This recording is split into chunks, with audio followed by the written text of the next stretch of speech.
If you read the writings of people like Barbara Marx Hubbard, one of the wealthiest women in the world, she ran for the Democrat nomination for the vice president in 1984, and you read her book, The Revelation, the book of co-creation, she talks about the necessity of killing a quarter of the population of the world, those who will not evolve to a higher level of consciousness. And as she says in her book, she said, that's not your job to do the killing, that's ours, for we are the riders of the pale horse death, referring to Revelation 6:8. David Foreman, who was one of the founders of Earth First, financed by the great foundations and by people of great wealth, talked about getting the world population down to 100 million. All they need is enough people to serve them and their desires. These are the elitists. They have a different worldview. You really want to have them controlling your destiny and the destiny of your family. One is maintain the world population at 500 million in constant balance with nature, which doesn't sound too bad until you realize that we've got over 6 billion people in the world, and if we're going to maintain the world population at 500 million in constant balance with nature, we're going to have to kill off about 90% or more of the world's population. Today's population is 6 billion. They want to maintain humanity under 1/2 billion. Looks like a lot of people got to die for their plan to work, which is, by the way, the plan. Jacques Cousteau said we'd have to eliminate 350,000 people a day. 1/3 people a day would have to be eliminated to save Mother Earth. Bill Clinton said we need to reduce the population of the Earth to 1 billion. There are a lot of folks who would like to reduce the population of the Earth. A magazine called the Omega Letter says that there is only one obstacle to world unity: Christianity. It goes on to say that Christianity claims supernatural knowledge and divine revelation, and therefore should not be tolerated. Gus Hall, the former leader of the Communist Party in America, said, "I dream of a time when the last congressman is strangled to death on the guts of the last preacher. And since the Christians love to sing about the blood, why not give them a little of it?" A New Age group calling itself Solar Questers writes, "These are wondrous times because the world has gone through this terrific experience as it spins slowly back to its rightful orbit in the position that it should be in the heavens. And as this happens more and more comfort and well-being will come upon this world, and those who hinder will be removed, liquidated. They must be wiped clean off the face of the earth."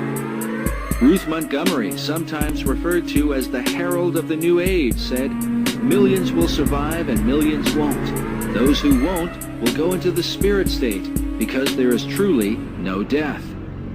The authors of a New Age pamphlet titled Cosmic Countdown claim to have received messages from a higher intelligence. The pamphlet says the world should be forewarned to be on the lookout for the decimation of populations. These peoples will eventually be replaced by the new root race about to make its appearance in a newly cleansed world. Aleister Crowley taught that a global massacre would be necessary to bring about the New Age. He wrote, "There is a magical operation of maximum importance, the initiation of a new eon. When it becomes necessary to utter a word, the whole planet must be bathed in blood. Before man is ready to accept the law of 𝗲𝗏, or will, the great war must be fought. This bloody sacrifice is the critical point of the world ceremony of the crowned and conquering child as Lord of the Eon." I have been a one-worlder all my life. I believe in it. I believe in a global village. All this language is all leading us into a new way of living, and it's wonderful. We've got to allocate dwindling resources, or we're going to go extinct. We're going to kill each other off. It's our only chance. And have you noticed the quickening of things taking place on your planet? The quickening of the old ways being tossed out and shaken out? Because it is the earth making the way for the new energies. The new way is going to be the Christ consciousness. We are going into a new era of new frequencies, and all of us are going to have to adjust to this because it's evolution, and we don't have a choice. So if you know that, then I guess the next thing to say is, how do I prepare? We genetically manipulate children to create super children, which are prophets, and they will make decisions for us in the future. And if you find someone that can know the future, they can make an informed choice. They can make the right decision about the totality of our existence. They can allocate resources efficiently. We call these children the Antichrist. I'm Antichrist. It's not one person. It's what you think. It's not on the forehead. It's in the forehead. This is going to bring us this energy that the ancients called the serpent energy. And Gaia is going to be a conduit for this energy that is going to be activated through the grids on Mother Earth from the sun. And once the grids are activated and the serpent energy starts moving through Gaia, I think that this energy is going to be everywhere. And we are going to be a conduit for this energy. And if we've done the work, then perhaps we're going to be lucky enough to enlighten. For I don't think everyone will enlighten. I just think that's going to be for a very few people that have done all the work. Certain individuals that do the work are the perfect conduit for this serpentine energy that comes up through Mother Earth. Snakes started coming in through the jungle. I had visions of snakes, and they would look at me and then immediately start savagely like going inside my body and like eating my organs, like going down my throat and eating their way out and like exploding through my body. And I know enough from psychedelic experiences to just witness and allow and just let it happen, you know. But then it just continued to build. And so what happened next is this giant organic flotilla of like snakes and feathers comes, like a giant, kind of like an organic mothership comes. And it hovers over my head and it's living. It's like a living mothership, right? And it starts sucking black smoke out of my body. Methyltryptamine connects you to the spirit world. And the idea is that there is a world that is all around us all the time, but we just cannot tune into it. And there's a world of souls, and there's a world of the afterlife, and there's a world of non-embodied entities that are, to the experiencer, to the subjective person that's having this experience, they're as real, if not more real, than this life itself. Very similar with UFO abductees, who are abducted repeatedly for their hybrid offspring. If you go back to the Middle Ages, you'll find that fairies were renowned for abducting people, that they were sometimes cruel and tortured people, but they also sometimes gave people gifts, including healing powers, that they could fly, that they had aerial vehicles. All this is very common in fairy lore. And when fairies abducted you, they would quite often take you underground. And my body felt very tingly and it was like vibrating, like buzzing. And then I started to see like big bugs, like these huge like ants and spiders like crawling across my vision with my eyes open and closed. I felt my body like become possessed and just taken over with the spirit of ayahuasca. Ayahuasca can bring you to a state of just pure hell and misery and close to death.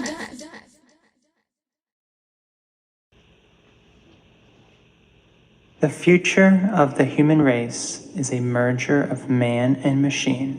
We are already several phases into this master plan, and humans are not aware, as it's intended to move slowly as to not cause a disturbance or awakening in human consciousness, as it has already been heavily integrated beginning in ancient times. Of course, there will be many casualties along the way. You pay for equipment to be installed in your home that will monitor and track you, giving up privacy for the sake of convenience. By limiting human freedom and uniqueness, it's easier to control the population. A transhumanist future intends to merge the vast expression of life into one singular being. A transhumanist future doesn't include diversity, but oneness as the end goal. We are going to remake ourselves, and it's very difficult to deal with because it will rip free all of the anchors that have until now told us who we are as human beings. This body is not sacred. The way we are is not some kind of God-given plan. It's really a pure random accident. We take two sets of genes and we shuffle them and something comes out. Sometimes it's a wonderful product, sometimes it has a hole in the heart, sometimes it has psychosis or tendencies towards extreme anger. It's random. There's not a plan there that we're thwarting. So genetic engineering seems to be one of the most moral things we can do. A single species is defined by the isolation of our genetics, reproductive isolation. But when you begin to take genes from different species, to mix together all of the genetics that is available among all animals, and also to design new alterations to the genetics, well, reproductive isolation really doesn't have much meaning anymore. You can imagine all sorts of forms and that will evolve in the future. Our bodies could be beautiful electronic designs that shimmer prismatically in the morning light, could change forms and totally mutate into some fluid type of luminescent, snake-like quality. You can rearrange the human body and try to make humans fly like bats fly, not just trying to take an injured human and returning them to normal, but taking a human and making them superhuman, making them go beyond. Our future is not to try and hold back genetic engineering, but to try and use it in a way that best serves us. If our children can be more intelligent, healthier, and live longer lives through altering our genetics, why would we not want to do it? I mean, imagine if other children could live for 2 centuries, and if you could only live for 80 years because your parents believed that it was improper to tamper with human genetics. You would not be pleased with that decision. And all of your classmates were much, much brighter because there had been some biological or genetic manipulation that was possible. I've been reading up on it, and I don't belong in this body. I think I'm trans. Oh, it's all right, darling. I swear. It really is. You know, if it turns out that we've got a lovely son instead of a lovely daughter, then we'll be happy. No, I'm not transsexual. But you said trans. What did we call you then? I'm transhuman. I'm not comfortable with my body. So I want to get rid of it. This thing, all the arms and legs and every single bit of it. I don't want to be flesh. I'm going to escape this thing and become digital. What do you mean? One day, soon, they'll have clinics where you can go and you'll sign a form and they'll take your brain and download it into the cloud. So you want to kill yourself? I want to live forever as information, because that's what transhumans are, Mom. Not male or female, better. Where I'm going, there's no life or death, there's only data. I will be data. We should be very careful about artificial intelligence. I mean, with artificial intelligence, we are summoning the demon. You know those stories where there's the guy with the pentagram and the holy water, and he's like, yeah, you sure you can control the demon? Didn't work out. We are going to become gods, period. If you don't like it, get off. You don't have to participate. But if you're going to interfere with me becoming God, we'll have big trouble. And we'll have warfare. The only way you can prevent me is to kill me. If you kill me, I'll kill you.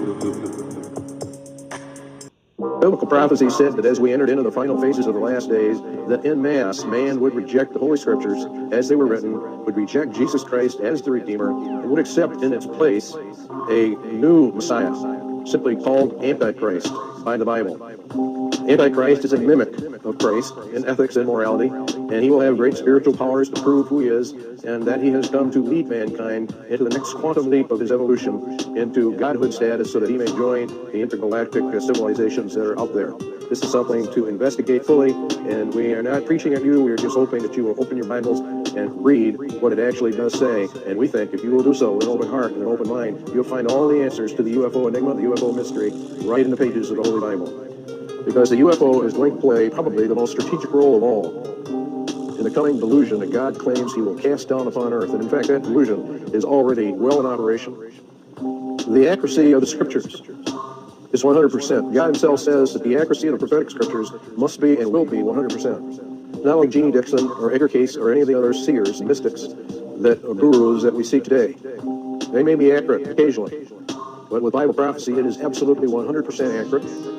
The Bible prophecy said that the scriptures would be rejected, that people would consider it a myth, they would mock at it and scoff at it and laugh at it and just reject it out of hand, that the scientific community would opt for evolution rather than creation. They would develop a worship of nature, they would develop an attitude of being gods, and that in the end they would bring in a new religion to worship of Mother Earth, or goddess religion, if you will, a rejection of the scriptures, a rejection of Christ, a rejection of his message, a rejection of the fall, and opting for the multitudinous lies that Satan has been feeding mankind ever since he tricked Adam and Eve in the Garden of Eden. The Bible told us about all of this and how it would all come together and form a synthesis in the end and sweep mankind into the arms of Satan himself, that the vast majority of mankind would actually and literally worship the devil himself, thinking that it was God himself. Now, when you stop and think about that, you would say, well, I would never worship Satan, even if I was a non-Christian. I don't believe in Satan. I don't believe in demons, and therefore I do not worship Satan, and I never would. Satan is evil. We have to correct that illusionary concept of Satan. The Bible teaches that Satan does not appear as evil to the vast majority within the world itself. He appears rather as an angel of light, an angel of goodness, an angel of love, an angel of wisdom, an angel of knowledge, an angel of healing, an angel to help mankind for merging with the cosmos or going back to whence he came and all that entails. But it is all a delusion. It is a front. And as soon as the human race has fallen for this last day delusion, the mask will come off and the truth will be actually revealed. Evolution, as is taught today, stands in direct opposition to Jesus Christ, who claimed mankind was created and did not evolve out of the swamps and gases of the universe as it formed the planets and the stars and the galaxies. This delusion is a delusion to damn the human race according to the ancient scriptures. The Bible makes a very, very interesting and very dangerous statement. It says that God would cast down upon the earth what he called a strong delusion. The word strong means effectual, so strong that only those who either listen to the Bible or listen to Christ will escape this coming delusion. This delusion is going to include lying signs and wonders. We're going to show you that UFOs are part of that, strange sights in heavens, contact with aliens. Very, very interesting that this is happening, the UFO, the Roswell incident in 1947, and how it parallels what Jesus Christ said was the final and last generation that would be the end of mankind's probation upon this planet. We challenge you to get back, to go back, or to open up the Bible and begin to read what it has to say about the last days upon earth and about this strong delusion that would come when the sons of God, who landed way back before the flood, who were present in the beginnings of mankind, would return and would do the same things that they did back in those days. We're going to get into those prophecies that Jesus made about the days of Noah and what would happen as we finally close down the last days upon earth of the last generation.